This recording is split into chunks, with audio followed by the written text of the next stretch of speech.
পর এমন একটা জায়গা যেখানে মা বাবা ভাই বোন কেউ চিনবে না, কেউ কাউকে পরিচয় দিবে না। ওই জায়গায় আপনাকে একাই যাইতে হবে, একাই থাকতে হবে। একমাত্র আমল যদি থাকে রে ভাই, আমলটা আপনার আমার সাথে যাবে। এ ভাই, প্রত্যেকটা মানুষের 3 জন করে বন্ধু হয়। আমারও 3টা বন্ধু, আপনারও 3টা বন্ধু আছে। দুনিয়া যত আপনি বন্ধু বানান, দোস্ত বানান, কত আত্মীয় বানান, এরা আসলে মূলত বন্ধুরা। একজন মানুষের 3টা বন্ধু। 1 নাম্বার বন্ধু হলো আত্মীয় স্বজন, বাপ মা ভাই বোন সন্তান স্ত্রী পুত্র।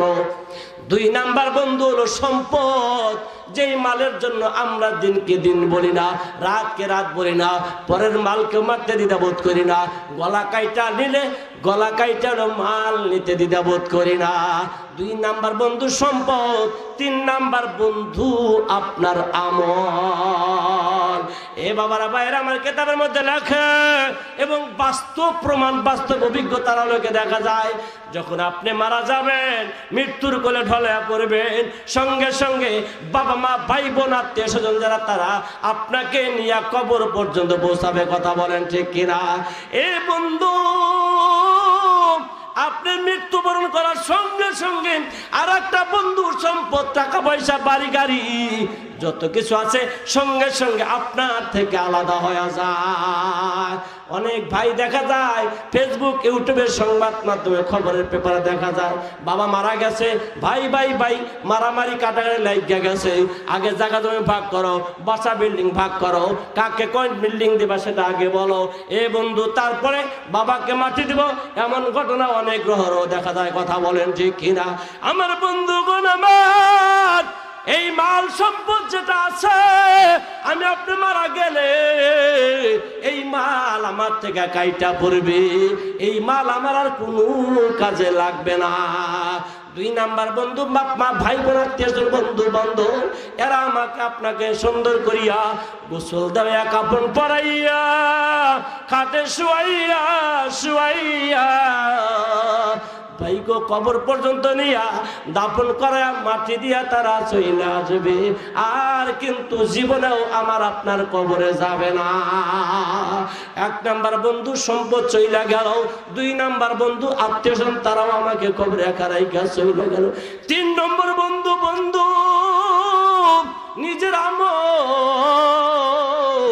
ভালো যদি করো সেটাও তোমার, মন্দ যদি করো সেটাও তোমার। এ ভাই, আরে আল কবরু রাউযাতুম মিন রিয়াজিল জান্নাহ আও হুফরাতুম মিন হুফারিন নার। ওই কবরে রাইখা দেওয়ার পর কবরটা কারোর জন্য হবে জান্নাতের বাগান, আবার কবরটা কারোর জন্য হবে জাহান্নামের গর্ত। ও ভাই, নিয়ত করেন আল্লাহ পাক যেন আমার আপনার কবরটা জান্নাতের বাগান বানায়, কবরটা যেন জাহান্নামের গর্ত না বানায়।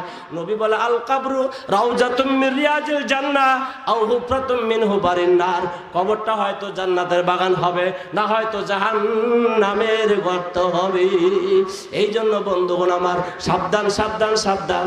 বাপ মা ভাই বোন কিন্তু কবরে ধরা দেবে না।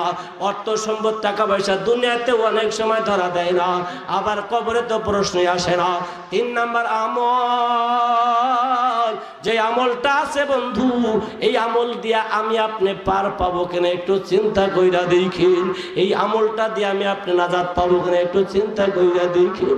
এ ভাই, একটু নজর বন্ধ কইরা, চক্ষুটা বন্ধ কইরা, দিলটা নরম বানাইয়া, রাত্রি 2টা 1টার পরে একটু উঠিয়া ঠান্ডা পানি দিয়ে একটু উজু বানাইয়া, যাই নামাজটা বিছাইয়া 2 রাকাত তাহাজ্জুদ পড়িয়া, এ ভাই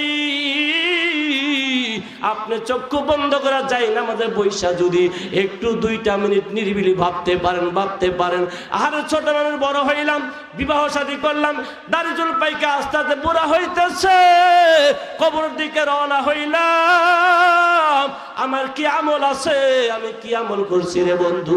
যদি একটু খেয়াল করে দেখেন, দেখবেন আপনার জীবনটাই বরবাদ, আপনার জীবনটাই বরবাদ। এই জন্য জীবনটা বরবাদ করার আগে একটু আমল করেন বন্ধু আমার, একটু আমল করেন। 1 মিনিটে শেষ করতেছি। বিশ্বনবী সাল্লাল্লাহু আলাইহি ওয়াসাল্লাম মসজিদ নববী থেকে রাস্তা দিয়া হাইটা যাইতে মদিনা শহর দিয়া দেখে সুন্দর একটা নতুন একটা কবর। তার মানে রাত্রিবেলা তাকে দাফন করা হয়েছে। রাসূলুল্লাহ সাল্লাল্লাহু আলাইহি সাল্লাম ওই কবরের পাশে দাঁড়াইয়া বললেন, এই লোকজনের কবরটা কার?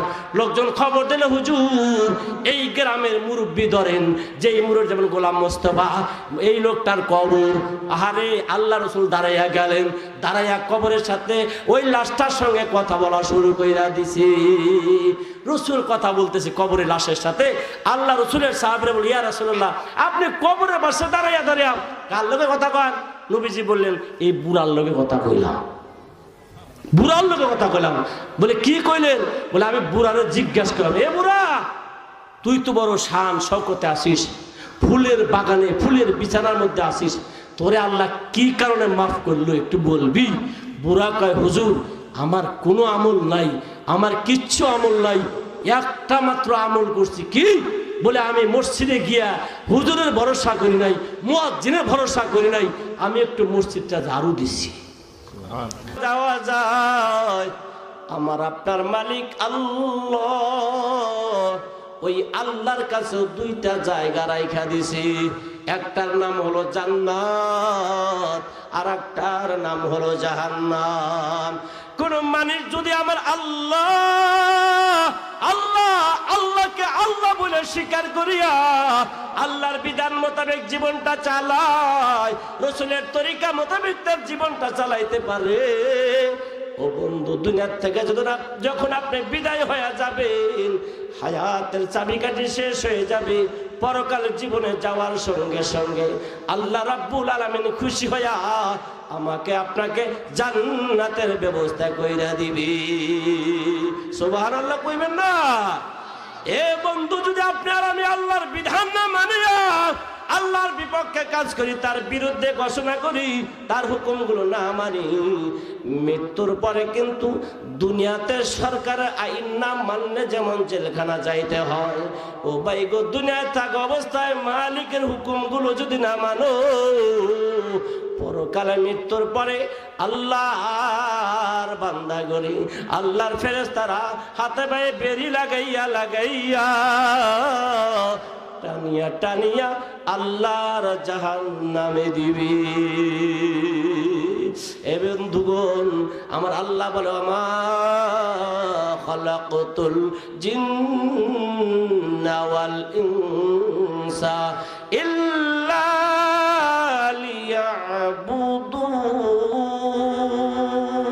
লিয়াবুদুন। আল্লাহু আকবার। আমার আল্লাহ বলে, তামাম পৃথিবীর মানুষেরা শোনো, আমি আল্লাহ তোমাদেরকে বানাইলাম আমার দাসত্বর গোলামের জন্য। 18,000 মাখলুকাত বানাইছি তোমাদের জন্য, সব বানাইছি মানুষ তোমার জন্য, তোমাদের জন্য। আর তোমাকে বানাইছি আমি আল্লাহর দাসত্বর গোলামি করার জন্য। তামাম পৃথিবীর সবকিছু মানুষের খেদমত। এই যে মাইক মানুষের উপকার আসতেছে, এই যে বিদ্যুৎ, ভাল্ব, ফ্যান, যাই বলেন সবকিছু মানুষের উপকারের জন্য।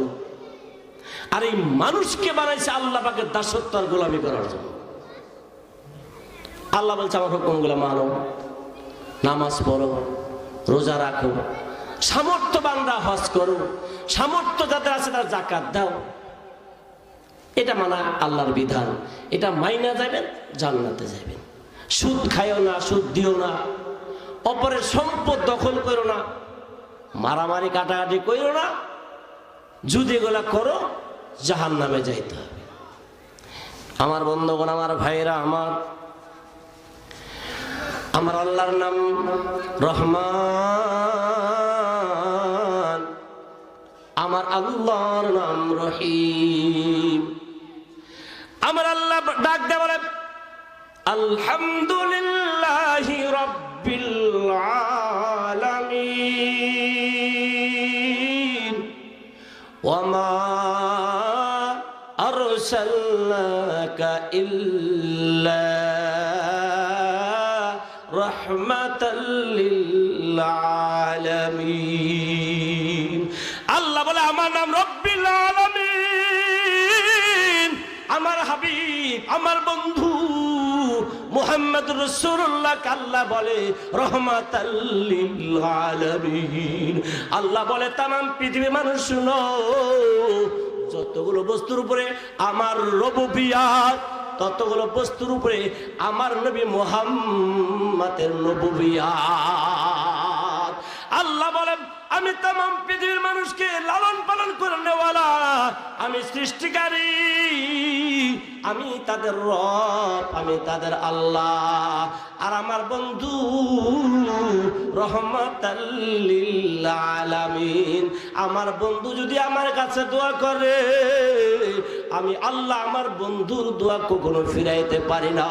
আমার বন্ধু যখন তার উম্মতের জন্য মাফের জন্য দোয়া করবে, আমি আল্লাহ মেহেরবান খোদা আমার বান্দাদের নবীর উম্মতদের মাফ কইরা জান্নাতের ফয়সালা কইরা দিব।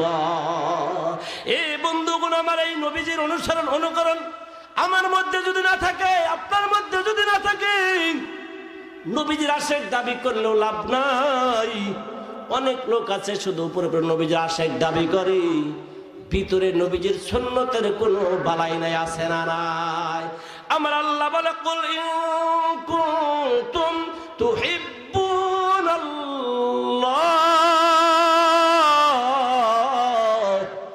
নবী গো আপনি তামাম পৃথিবীর মানুষকে জানায়া দেন,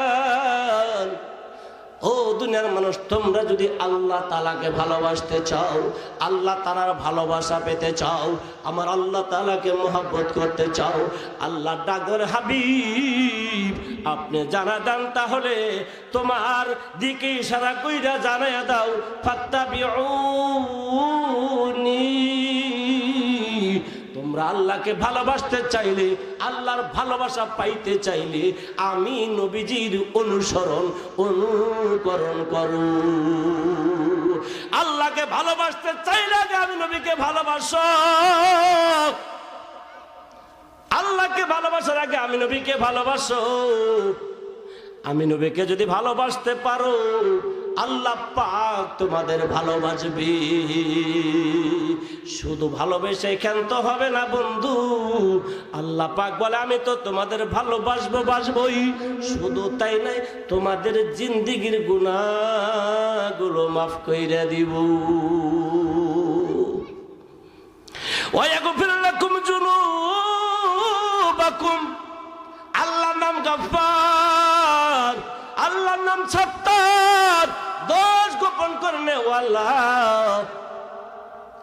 আমরা যত অপরাধ করি, পাপ করি, বন্ধুগণ যদি আল্লাহ পাক সমাজে প্রকাশ কইরা দিত, আমার মতো নালায়েক গুনাহগার রাত্রির আধারে কত অপরাধ করি, দিনের বেলায় কত মানুষকে ঠকাই, কত ঘুষ খাই, ঘুষ দেই, ঘুষ নেই, কত ব্যাপার স্যাপার করি, আল্লাহ পাক যদি মানুষের সামনে এগুলো অটোমেটিক প্রকাশ কইরা দিত, ও বাবারা আজকে আপনাদের সামনে এই মাইকে আমাকে দা কথা বলাইতেন না। আমার আল্লাহ পাক বড় মেহেরবান, বড় দয়ালু। আল্লাহ বলে বান্দারে যত রকম অপরাধ করস না কেন, সব অপরাধগুলো আমি আল্লাহ আর সে মোয়াল্লা থেকে আমার ফেরেশতা দিয়া ভিডিও করায়া করায়া করায়া সব রাইখা দিব। যেদিন তুমি আমার কাছে আসবা, ওই দিন ভিডিও প্লেটটা পেলে কইরা দিব, তুমি সবগুলা দেখতে পারবা। ওই দিন তোমার ভিডিওগুলো দেখা তোমার মাথা নিচু হয়ে যাবে, আর আফসোস কইরা বলবা আরে খোদা, এ তো এমন একটা কোরআন দিয়েছিলে যে আমল নামার ভিতরে একটা ছোট অথবা বড় কোনো গুনাহ বাদ পড়ে নাই। এই বন্ধুগণ, আমার নবীজির মহব্বত আর ভালোবাসা কলিজার মধ্যে যদি ঢুকাতে পারি, নবী কিন্তু আমাকে আপনাকে ছাইরা জান্নাতে যাবে না। এই বন্ধুগণ, আমার নবীজির মহব্বত যদি কলিজার মধ্যে থাকে, কেমনে মহব্বত কলিজার মধ্যে রাখবেন? নবী আমার ডাক মান হাব্বা সুন্নাত সুন্নতি ফাকাদ আহাব্বানি ওয়া মান আহাব্বানি কানা মাই ফিল জান্নাহ। কেউ যদি আমার সুন্নতকে মহব্বত করে তাহলে আমি নবীকেই ভালোবাসা হবে, মহব্বত করা হবে। কেউ যদি আমি নবীজিকে মহব্বত করলো, আমি নবীজি ওই আমার উম্মতকে ছাড়া আল্লাহর জান্নাতে যাব না। সুবহানাল্লাহ। নবী আমার বলে মান আহাব্বা সুন্নতি ফাকাদ আহাব্বানি। দুইটা কলম জড়ায় ধরছে পাও আর সারে। তালহা কি নবী আমার পরীক্ষা করার জন্য ডাক দেওয়ালে তালহা রে, তুই যখন তুই শক্ত করে ধরছিস, এতই জোরাজোরি করিস, তো তুই আমার পাওটা ছাইড়া দে, আমি তোর নির্দেশ করবো, দেখি তুই আমার হুকুম কতটুকু মানুষ। তালহা পাটা ছাইড়া দিছে। নবী আমার ডাক দেওয়া তালহা রে, এই মুহূর্তে যায় বাসায় গিয়া তুই তোর মায়ের মাথাটা কাইটা আমি নবীর কাছে নিয়ে আয়, দেখে পারস নাকি। এ বন্ধু, কিতাবের মধ্যে হাদিসের কিতাবের মধ্যে লেখেন নবীজি আসলে তাকে মাথা কাটার জন্য তো আসলে নির্দেশ করে নাই, পরীক্ষা করতে চাইছিলেন। তালহা এই হুকুম পাওয়ার পরে 1 সেকেন্ড দেরি করেন নাই, দৌড়টা উঠিয়া টান দেওয়া তরবারি বার করিয়া বন্ধুগণ বাড়ির দিকে দৌড়াইছে। আমার নবী হুকুম করছে মার মাথা কাইটা আনতে হবে। এ আমার বাবাজি, তালহা একটা দৌড় বাড়িতে যাইয়া মার মাথা কাইটা নবীর সামনে হাজির করবে। নবী আমার ডাক দেখায়, সাহাবীরা রে, সাহাবীরা তোরা দেরি করিস না, দেরি করিস না, আমার তালহা সত্যি সত্যি মায়ের মাথা কাইটা আনবে, তোরা দৌড় দে, আমার তালহাকে জলদি কইরা ফেরা, না হয়তো যদি বাড়িতে যাইতে পারে মায়ের কাল্লা কাইটা আমার কাছে নিয়ে আসবে। ও বন্ধুগণ আমার দেখেন সাহাবীরা নবীজির নির্দেশ কিভাবে মানার চেষ্টা করছেন।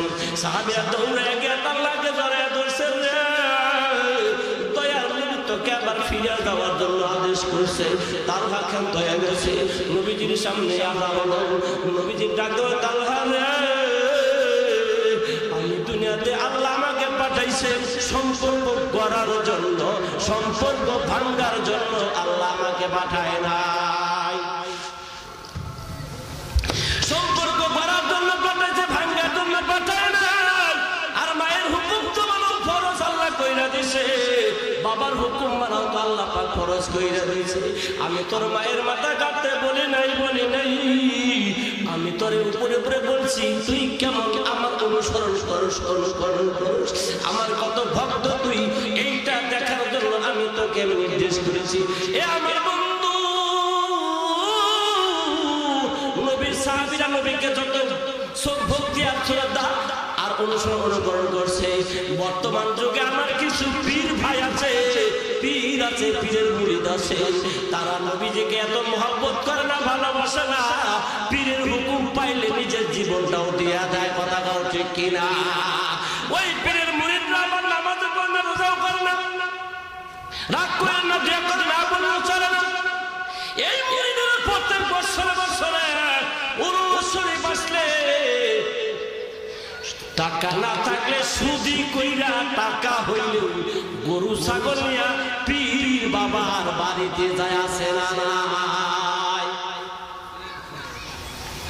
আমার বন্ধুগণ ভাইরা আমার, নবীজির সাহাবী তালহা নবীর হুকুম মানার জন্য যেভাবে দৌড় শুরু করছে, আজকে যদি আমরা ওইভাবে নবীর হুকুম মানতাম, নবীর আদর্শিত হইতাম, নবীর সুন্নতগুলো যদি বাস্তবায়ন করতাম, তাহলে আমার আপনার জিন্দেগি জান্নাতি জিন্দেগি হয়ে যায়। তো কথা বলেন ঠিক কিনা? এ বন্ধু, তালহাকে সাহাবীরা ফিরে নিয়ে আসলে নবীজি আমার ডাক দেয়া বলে, তালহা রে, আমি তো তোরে মায়ের মাথা কাটতে বলি। তালহা কয়, নবী গো, আপনি যে নির্দেশ করছেন, আপনার নির্দেশ মানে আমার জন্য ফরজ হয়ে গেছে। আমার মা কি বাবা কে আমার সামনে আমার কোনো লক্ষ্য নেই, আমার একটাই উদ্দেশ্য নবীর হুকুম মানা। বন্ধুগণ আমার, সাহাবীরা নিজের জীবন দিয়ে নবীর হুকুম মানছে, আর আমরা আমাদের জীবন দিতে হবে না, একটু সময় দেওয়া দরকার, একটু একটু সময় হলেই নবীজির আদর্শগুলো বাস্তবায়ন করা যায়।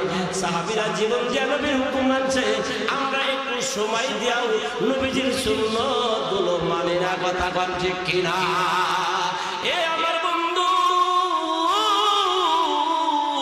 এই তালহা ইবনে বারা রাদিয়াল্লাহু আনহু একসময় অসুস্থ হয়ে পড়লেন। এমন অসুস্থ, বিছানায় পড়ে গেছে। তালহার বাবা মা খবর দিল, নবী গো, আপনার তালহা অসুস্থ, বিছানায় পড়ে আছে, মাঝে মধ্যে জ্ঞান থাকে না, অজ্ঞান হয়ে পড়ে থাকে। আমার দয়ার নবী সাহাবীদেরকে তালহার বাড়িতে দেখা করতে গেলেন। তালহার বাড়ি গিয়ে দেখে তালহা মাটির মধ্যে পড়ে আছে, অজ্ঞান, জ্ঞান নেই। নবী আমার ডাক ধরে, তালহার বাবা, আমার মন বলছে তালহার বাঁচবে না। হে তালহার বাবার, আমার মন বলে তালহা বাঁচবে। যদি তোর তালহা মারা যায়, আমাকে একটু খবর দিও, আমি নবীজি নিজে আসবো। আমি নবীজি ওরে গোসল করাবো, ওরে কাফন পরাবো, ওরে জানাজার নামাজ পড়াইয়া আমি নবী নিজের হাতে কবরে দাফন করে দিব। নবীজি সেখান থেকে চলে গেলেন। কথাগুলো বলার পর তালহা ইবনে বারা একটু পরে জ্ঞান ফিরছে। জ্ঞান ফেরার পরে ডাক দেয়, বলো, ও বাবা, ও আমার মা, আমার রহমতের নবী রহমাতুল লিল আলামিন কি আমাকে দেখতে আসেন? বাবা ডাক দেয়, বলে, নবী দেখতে এসেছিল। তালহা বলে, নবী আমার কি বই লাগেছে? নবী আমার ডাক দেয়, কি বই লাগেছে? তালহা নবী আমার ডাক দেয়, বই লাগেছে, তুমি নাকি আর বেশি গুণ বাঁচবা না। নবী বই লাগেছে যদি তালহা মারা যায়, তালহার মৃত্যুর পর আমাকে খবর দিও, আমি আসবো গোসল করাবো, আমি আসবো দাফন করাবো, আমি নবী নিজের হাতে কবর দাফন করবো। তালহা ডাক দেয়, না রে বাবা, না না, যদি আমি রাত্রিবেলা মারা যাই, আমার নবীকে খবর দিও না। যদি আমি রাত্রে মারা যাই, আমার নবীকে তোমরা খবর দিও না। কে রে বাবা, কে লেগে খবর দিব না? নবী তো খবর দিতে কইছে। তালহা ডাক দেখায়, বাবা গো, আমার বাড়ির থেকে কয়েক মাইল দূরে আমার নবীর বাড়ি। আমার নবী যদি আমাকে মাটি দেওয়ার জন্য আসে, রাস্তার মাঝখানে ইহুদি খ্রিস্টান বেঈমানদের বাড়ি ঘর আছে।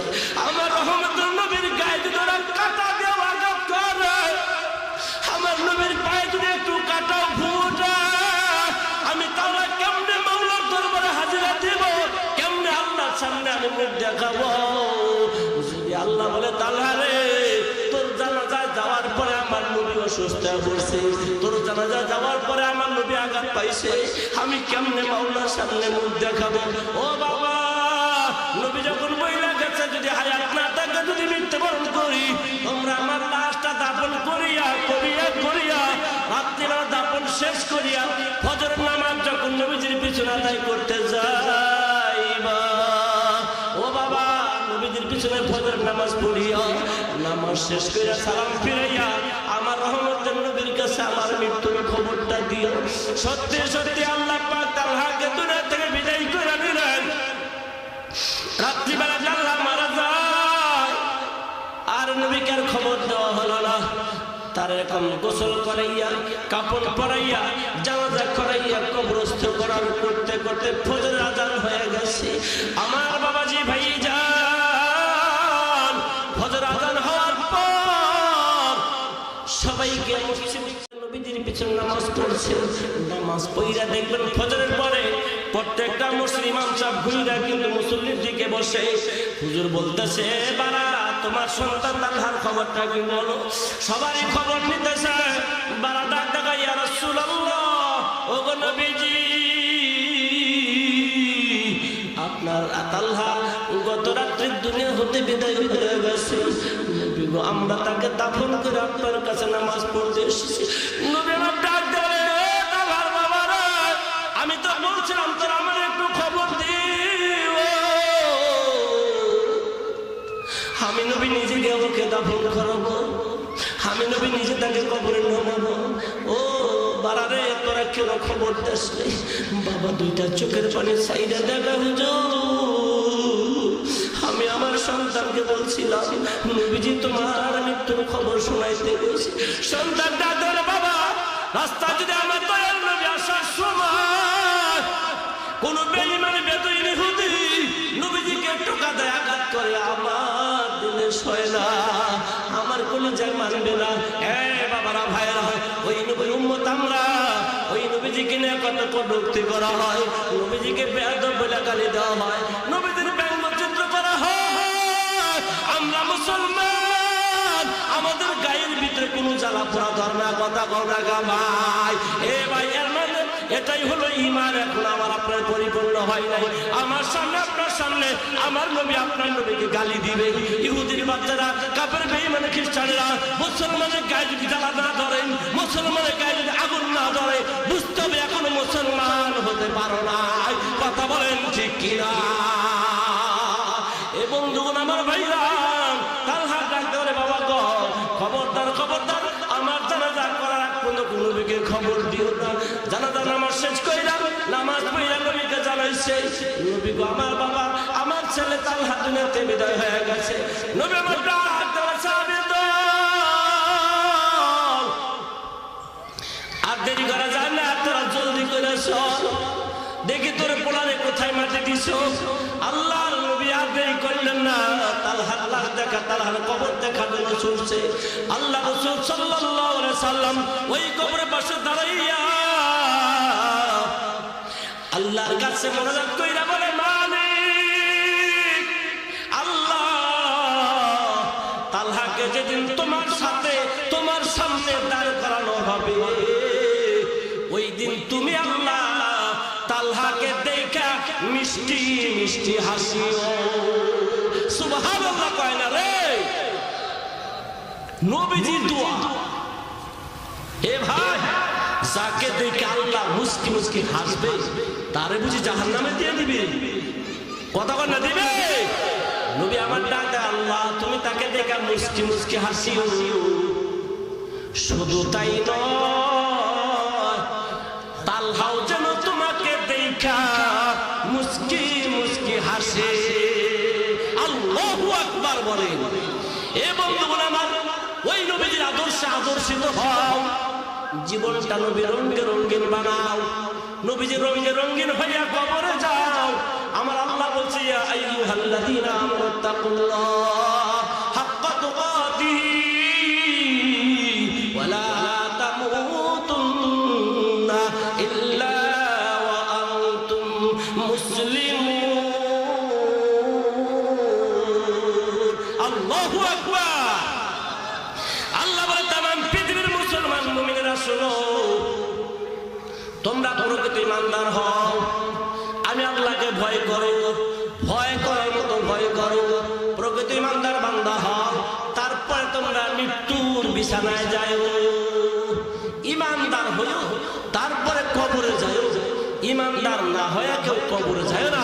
যদি ঈমানদার হয়ে কবরে যাওয়া যায়, মুফাসসিরে কিরাম লেখেন, ঈমানদার বান্দা মৃত্যুবরণ করে কবরে যাবে, আল্লাহ সুবহানাহু ওয়া তাআলা বিনা হিসাব জান্নাতের ব্যবস্থা করে দিবেন।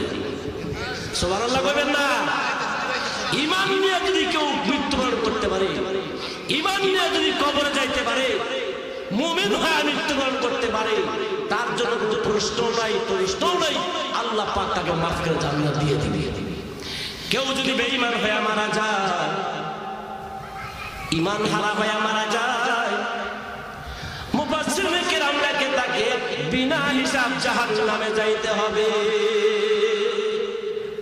বন্ধুগণ আমার, ঈমান আর আমলকে যখন আগুনে নিক্ষেপ করা হয়, আবু মুসলিম খাওলানি নামাজের নিয়ত কইরা আল্লাহু আকবার বইলা আগুনের ভিতরে নামাজে দাঁড়াইয়া যায়। আবু মুসলিম খাওলানি চিন্তা করলো, আগুনের ভিতরে গেলে তো আমাকে মরতেই হবে। কি কর, মরবো না? পুড়ে যাব, মরে যাব, ঠিক আছে, আমি যদি গেলে পুড়তে থাকবো, আপত্তি নাই। নামাজের নিয়তটা যদি কইরা মরে যায়, তবু তো মাওলা দেখবে আমারই রেজামন্দির জন্য, আমার হুকুম মানার জন্য। ইয়্যাকা না'বুদু ওয়া ইয়্যাকা নাস্তাঈন, তোমারই ইবাদত করি, তোমারই সাহায্য প্রার্থনা করি। কথা বলেন ঠিক কিনা? এটা তো আমারও কথা, আমারও কথা, আপনারও কথা, হুজুরেরও কথা, ওনারও কথা। ইয়্যাকা না'বুদু, হে আল্লাহ তোমারই ইবাদত করি। ইয়্যাকা না'বুদু, তোমারই দাসত্ব করি। ইয়্যাকা না'বুদু, তোমারই গোলামি করি। কথা বল ঠিক কিনা? আবু মুসলিম খাওলানি নিয়ত করলো আগুনে পুইরা মরি, তবু তো প্রথম অবস্থা নিয়তটা কইরা দাঁড়াই। আল্লাহর বান্দা আগুনের ভিতরে যখন পড়ে গেলেন, নিয়ত করছে আল্লাহু আকবার বইলা হাত বাঁধছে।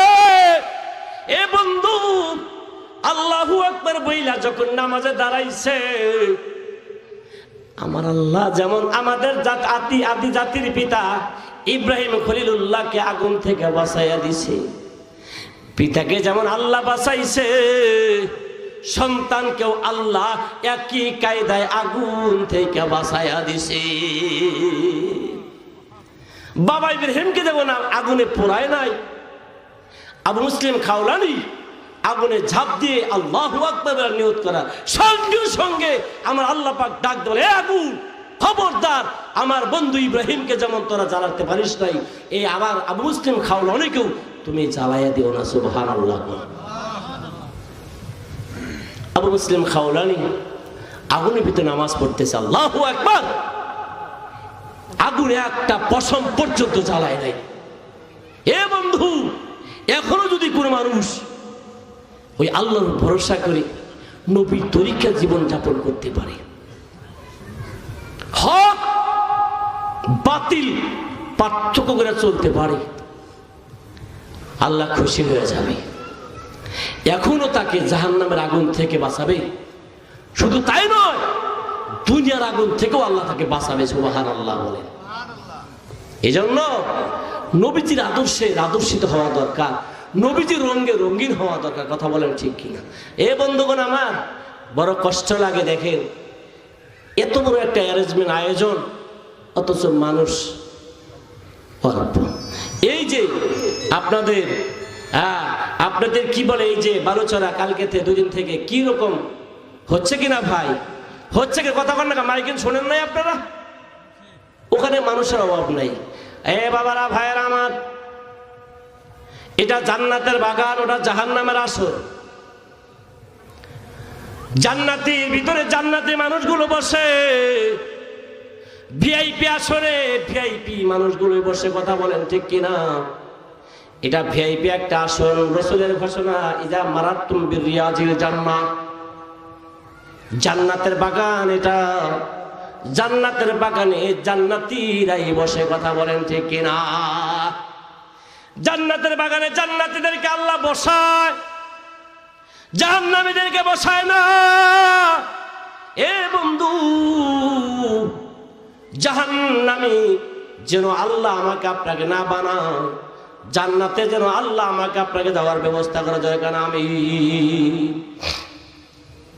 যারা দেখেন নামাজ কালাম পড়ে, মাথা টুপি দেয়, দাঁড়িয়ে আছে, পাঞ্জাবি টাঞ্জাবি পরে, পাঞ্জাবি না পড়লো শার্ট প্যান্ট যাই পড়ুক, মাথায় টুপি দেয়, দাঁড়িয়ে আছে, নামাজ কালাম পড়ে। কিছু জেনারেল শিক্ষিত মানুষ আছে, আমি কাউকে ছোট করছি না, তারা বলে এরা মৌলবীর দল, মোল্লার দল, এরা প্রগতি বোঝে না, দুনিয়া বোঝে না, খালি এক নামাজ নামাজ করে, আখিরাত নিয়ে চিন্তা ভাবনা করে। এরা কি আসলে দুনিয়ার কোনো কিছু হাবভাব বুঝে না? আসলেও তো আমরা দুনিয়ার হাবভাব বুঝি না, আখিরাতের হাবভাব বুঝি। কথা বলেন ঠিক কিনা? দুনিয়াও বুঝি, আখিরাতও বুঝি। আমরা আখিরাতও বুঝি, দুনিয়াও বুঝি। তোমরা শুধু দুনিয়া বোঝো, আখিরাত বোঝো না। কথা বলেন ঠিক কিনা? যারা আখিরাতও বোঝে, দুনিয়াও বুঝে, তারা সফলতা দু কাজেই, এখানেও সেখানেও। আর যারা শুধু দুনিয়া বোঝে, আখিরাত বোঝে না, তারা পরকালে গিয়ে দেখো ঠান্ডা বেড়ে ঠান্ডা করবে। বাচ্চা হারুন রশিদ নামে একজন বাদশা ছিলেন, আমরা সবাই জানি না, ন্যায়পরায়ণ বাদশা। এই বাচ্চার দরবারে একটা লোক বেশি বেশি যাওয়া আসা করত। বাচ্চাদের দরবারে কিন্তু যাইতে পারমিশন লাগে, কিন্তু যেমন আমাদের টাঙ্গাইলে বলেন, এই যে ডিসির কাছে সব মানুষ যাইতে পারে না। বর্তমান ডিসির নাম শরীফা হক, সবাই যাইতে পারবে না। পিয়ন আছে, এই আছে, হেই আছে, কত কিছু। এই বন্ধুগণ আমার, বাহালুল নামে একজন পাগল, হারুন রশিদের দরবারে যাওয়া আসা করতে করতে এমন হয়ে গেছে, এখন আর কেউ তাকে বাধা দেয় না, দারোয়ানরাও খেটাটকে রাখে না, ছাইরা দেয়, কারোর কথাই শোনে না, সোজা গিয়া দরবারে হাজির হয়। বাচ্চা হারুন রশিদের সামনে গিয়া সালাম কালাম বইলা, দুই চার কথা বইলা আবার একাই বের হয়ে যায়। আল্লাহর বান্দা হারুন রশিদ বাহালুল পাগলার সাথে মাঝে মধ্যে আর কি ফাজলাম একটু মজা করে। এই নিয়ম অনুসারে একদিন বাহালুল পাগল হারুন রশিদের দরবারে বেড়াইতে গেছে।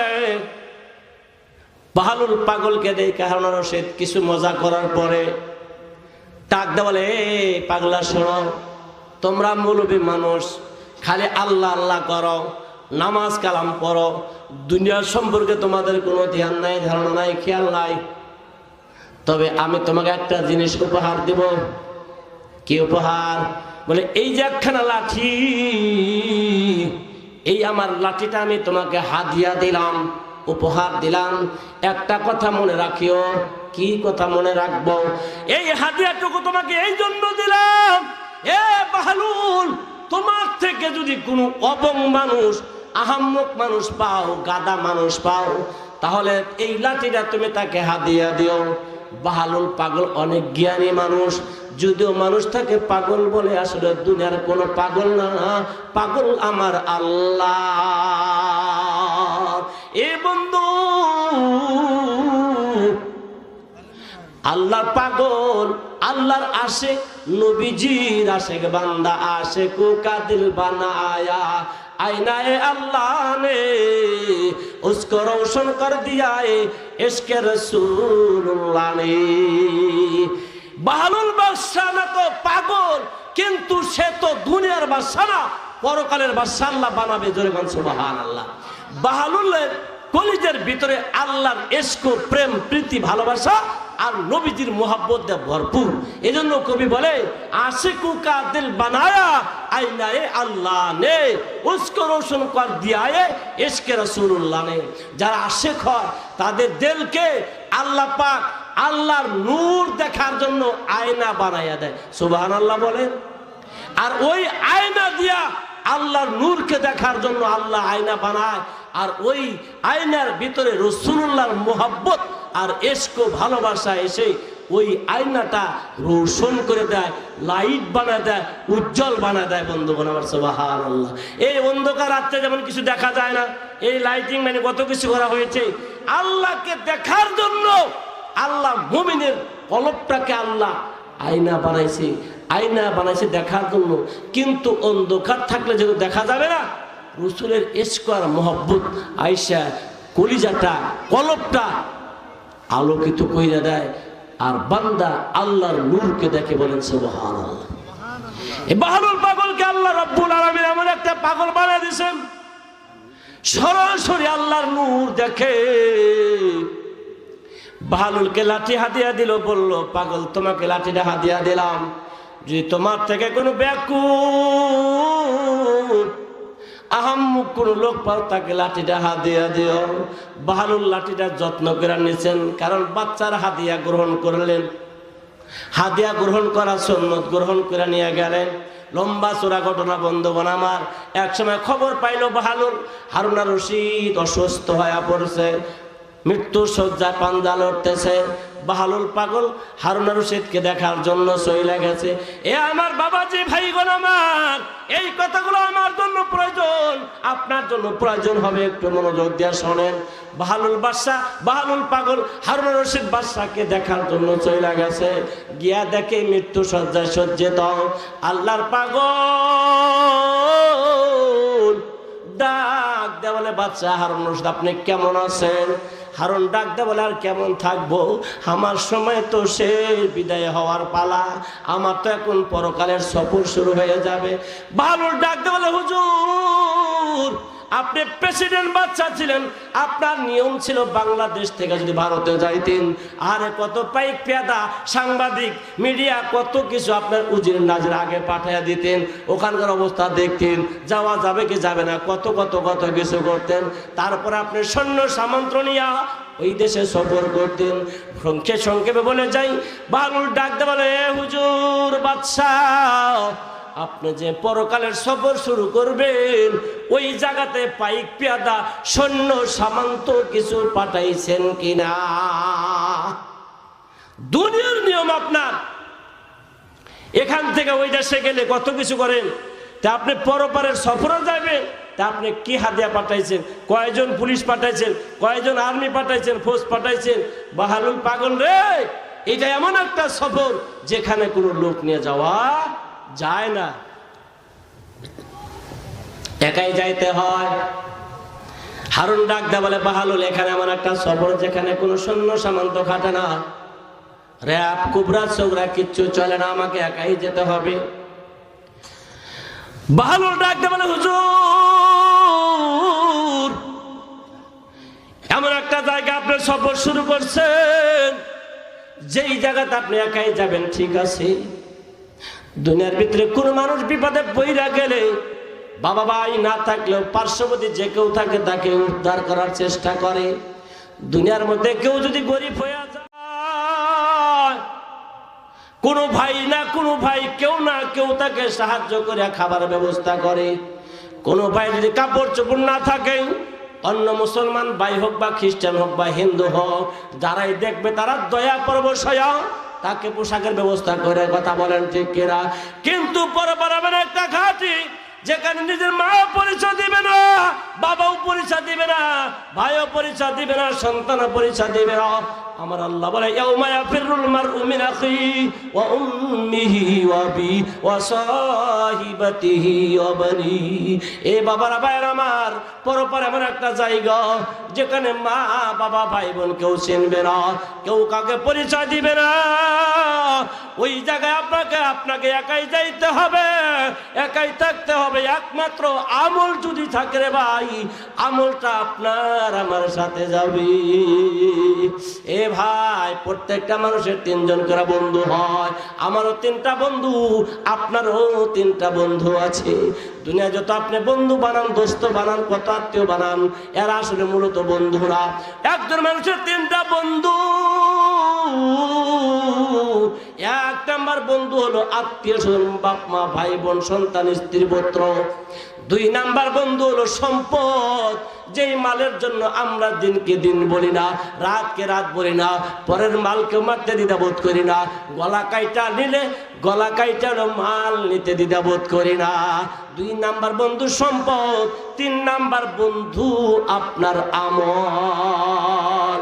এ বাবারা ভাইরা আমার, কিতাবের মধ্যে লেখে এবং বাস্তব প্রমাণ, বাস্তব অভিজ্ঞতার আলোকে দেখা যায়, যখন আপনি মারা যাবেন, মৃত্যুর কোলে ঢলে পড়বেন, সঙ্গে সঙ্গে বাবা মা ভাই বোন আত্মীয় স্বজন যারা, তারা আপনাকে নিয়ে কবর পর্যন্ত পৌঁছাবে। কথা বলেন ঠিক কিনা? এ বন্ধু, আপনি মৃত্যুবরণ করার সঙ্গে সঙ্গে আর একটা বন্ধুর সম্পদ, টাকা পয়সা, বাড়ি গাড়ি, যত কিছু আছে সঙ্গে সঙ্গে আপনার থেকে আলাদা হয়ে যায়। অনেক ভাই দেখা যায় ফেসবুক ইউটিউবের সংবাদ মাধ্যমে, খবরের পেপারে দেখা যায়, বাবা মারা গেছে, ভাই ভাই ভাই মারামারি কাটাকাটি লাগিয়ে গেছে। আগে জায়গা জমি ভাগ করো, বাসা বিল্ডিং ভাগ করো, কাকে কোন বিল্ডিং দিবা সেটা আগে বলো। এ বন্ধু, তারপরে বাবাকে মাটি দিব, এমন ঘটনা অনেক গ্রহরও দেখা যায়। কথা বলেন ঠিক কিনা? আমার বন্ধুগণ আমার, এই মাল সম্পদ যেটা আছে, আমি আপনি মারা গেলে এই মাল আমার থেকে কাইটা পড়বে, এই মাল আমার আর কোনো কাজে লাগবে না। 2 নাম্বার বন্ধু, বাপ মা ভাই বোন আত্মীয় স্বজন বন্ধু বান্ধব, এরা আমাকে আপনাকে সুন্দর করিয়া গোসল দেওয়া, কাপড় পরাইয়া, খাটে শুয়াইয়া শুয়াইয়া ভাইগো কবর পর্যন্ত নিয়া দাফন করে মাটি দিয়া তারা চলে আসবে। আর কিন্তু জীবনেও আমার আপনার কবরে যাবে না। 1 নাম্বার বন্ধু সম্পদ চইলা গেল, 2 নাম্বার বন্ধু আত্মীয় স্বজন, তারাও আমাকে কবরে একা রাইখা চলে গেল। 3 নম্বর বন্ধু, বন্ধু নিজের আমল ভালো যদি করো সেটাও তোমার, মন্দ যদি করো সেটাও তোমার। এ ভাই, আরে আল কবরু রাউযাতুম মিন রিয়াজিল জান্নাহ আও হুফরাতুম মিন হুফারিন নার। ওই কবরে রাইখা দেওয়ার পর কবরটা কারোর জন্য হবে জান্নাতের বাগান, আবার কবরটা কারোর জন্য হবে জাহান্নামের গর্ত। ও ভাই নিয়ত করেন আল্লাহ পাক যেন আমার আপনার কবরটা জান্নাতের বাগান বানায়, কবরটা যেন জাহান্নামের গর্ত না বানায়। নবী বলে আল কবরু রাউজাতুম মিন রিয়াজিল জান্নাহ আও হুফরাতুম মিন হুবারিন নার। কবরটা হয়তো জান্নাতের বাগান হবে, না হয়তো জাহান্নামের গর্ত হবে। এই জন্য বন্ধুগণ আমার সাবধান সাবধান সাবধান, বাপ মা ভাই বোন কিন্তু কবরে ধরা দেবে না। অর্থ সম্পদ টাকা পয়সা দুনিয়াতে অনেক সময় ধরা দেয় না, আবার কবরে তো প্রশ্নই আসে না। 3 নাম্বার আমল, যে আমলটা আছে বন্ধু, এই আমল দিয়া আমি আপনি পার পাবো কিনা একটু চিন্তা কইরা দেখেন। এই আমলটা দিয়ে আমি আপনি নাজাত পাবো কিনা একটু চিন্তা কইরা দেখেন। এ ভাই একটু নজর বন্ধ কইরা, চক্ষুটা বন্ধ কইরা, দিলটা নরম বানাইয়া, রাত্রি 2টা 1টার পরে একটু উঠিয়া ঠান্ডা পানি দিয়ে একটু উজু বানাইয়া যাই নামাজটা বিছাইয়া 2 রাকাত তাহাজ্জুদ পড়িয়া, এ ভাই আপনি চক্ষু বন্ধ করা যাই নামাজে বৈশা যদি একটু 2টা মিনিট নিরিবিলি ভাবতে পারেন আরে ছোট মানুষ বড় হইলাম, বিবাহ শাদী করলাম, দাড়ি চুল পাইকা আস্তে আস্তে বুড়া হইতেছে, কবরের দিকে রওনা হইলাম, আমার কি আমল আছে, আমি কি আমল করছি রে বন্ধু? যদি একটু খেয়াল করে দেখেন, দেখবেন আপনার জীবনটাই বরবাদ, আপনার জীবনটাই বরবাদ। এই জন্য জীবনটা বরবাদ করার আগে একটু আমল করেন বন্ধু আমার, একটু আমল করেন। 1 মিনিটে শেষ করতেছি। বিশ্বনবী সাল্লাল্লাহু আলাইহি ওয়াসাল্লাম মসজিদ নববী থেকে রাস্তা দিয়া হাইটা যাইতে মদিনা শহর দিয়া দেখে সুন্দর একটা নতুন একটা কবর, তার মানে রাত্রিবেলা তাকে দাফন করা হয়েছে। রাসূলুল্লাহ সাল্লাল্লাহু আলাইহি সাল্লাম ওই কবরের পাশে দাঁড়াইয়া বললেন, এই লোকজনের কবরটা কার? লোকজন খবর দিল, হুজুর এই গ্রামের মুরব্বী ধরেন, যেই মুরব্বী যেমন গোলাম মোস্তফা, এই লোকটার কবর। আহারে আল্লাহ রাসূল দাঁড়াইয়া গেলেন, দাঁড়াইয়া কবরের সাথে ওই লাশটার সঙ্গে কথা বলা শুরু কইরা দিছে। রসুল কথা বলতেছে কবরের লাশের সাথে, আল্লাহ রসুলের সাহাবীরা বলে, ইয়া রাসূলুল্লাহ আপনি কবরের পাশে দাঁড়াইয়া কার লগে কথা কন? নবীজি বললেন, এই বুড়ার লগে কথা কইলাম, বুড়ার লগে কথা কইলাম। বলে কি কইলেন? বলে আমি বুড়ারে জিজ্ঞাসা করলাম, এ বুড়া তুই তো বড় শান শওকতে আসিস, ফুলের বাগানে ফুলের বিছানার মধ্যে আসিস, তোরে আল্লাহ কি কারণে মাফ করলো একটু বলবি? বুড়া কয়, হুজুর আমার কোনো আমল নাই, আমার কিচ্ছু আমল নাই, একটা মাত্র আমল করছি। কি? বলে আমি মসজিদে গিয়া হুজুরের ভরসা করি নাই, মুয়াজ্জিনের ভরসা করি নাই, আমি একটু মসজিদটা ঝাড়ু দিছি। সুবহানাল্লাহ কইবেন না? আমি একটা কাজ করছি, আর কিচ্ছু করি নাই। নামাজ কালাম পড়ছি, আল্লাহ কবুল করছে কিনা জানি না, খালি একটু মসজিদে কি করছি, ঝাড়ু করছি। এইটা আমার আল্লাহ পাক কাছে এত ভালো লাগছে, আল্লাহ এইটাকে উসিলা করে আমাকে মাফ করিয়া দিছে। এ বন্ধুগণ, আমার আলোচনা শেষ করছি। বক্তা এসে গেছে আরো 2 জন, তার আলোচনা শোনাবেন আপনাদের। আমার বয়ানের সময় ছিল 9:30, তাও 10 মিনিট বেশি হয়ে গেছে। আমার বাবারা ভাইয়ের আমার, কাজ করেন, অল্প করেন, আখলিস দীনাকা ইয়াখফিকাল আমালুল কলিল। অল্প আমলও যদি করেন, ইখলাস নিয়ে করবেন, খাঁটি মনে করবেন, মানুষকে দেখার নিয়তে না, রিয়ার জন্য না, মানুষ আমাকে দানবীর বলবে এই জন্য না, আমি মসজিদে দারু দেব মানুষ আমাকে বলবে তার জন্য না, একমাত্র আল্লাহকে দেখানোর জন্য যদি আপনি আমল করতে পারেন, এই মসজিদের মাহফিল মসজিদের সঙ্গে সম্পর্ক রাখতে পারেন, আল্লাহ পাক এর ওসিলা করে আমাকে আপনি মাফ করবে ইনশাআল্লাহ। আল্লাহ পাক যেন আমাদের সবাইকে কবুল করে। আমি তো আপনাদের এই এলাকার মেয়ের জামাই, এই আমার মামা শ্বশুর বইয়ে রয়েছে, চাচা কত কিছু আছে, কারোর হয়তো ভাই, কারোর হয়তো ভাতিজা। আমি আপনাদের সামনে একটু 1 ঘন্টা বকবক করলাম। আপনাদের মসজিদের স্বার্থে এখানে আসা যাওয়া করি। হুজুর আমার অত্যন্ত শ্রদ্ধের পিতৃতুল্য, আমাকে অনেক মহব্বত করে, বিদায় ডাক দেন, আসি, 2-4টি কথা বলে একটু মাঠটা গোছাইতে চাইলাম, কিন্তু গোছানোর ব্যবস্থা আল্লাহ না করলে কেউ করতে পারে না। আমি এখন আহ্বান করবো, যারা আসেন নাই দয়া করে আসেন, বক্তা আসছে, আলোচনা করবে ইনশাল্লাহ। আমি আপনাদের কাছে খাস করে দোয়া চাই, আল্লাহ যেন আমাকে মাফ করে, আমার বংশধরকে মাফ করে। আমি আপনাদের দোয়া করি, আল্লাহ আপনাদের মাফ করুক, আপনাদের ইমানে আমলে বরকত দান করুক। আর দোয়া চাই এই আলোচনাগুলো যেন আল্লাহ পাক যেখানে যেভাবে করায় আগে যেন আল্লাহ আমাকে আমল করার তৌফিক দান করেন। আমিন। ওয়া আখির দাওয়ানা আনিল হামদুলিল্লাহি রাব্বিল আলামিন। আসসালামু আলাইকুম ওয়া রাহমাতুল্লাহি ওয়া বারাকাতুহু।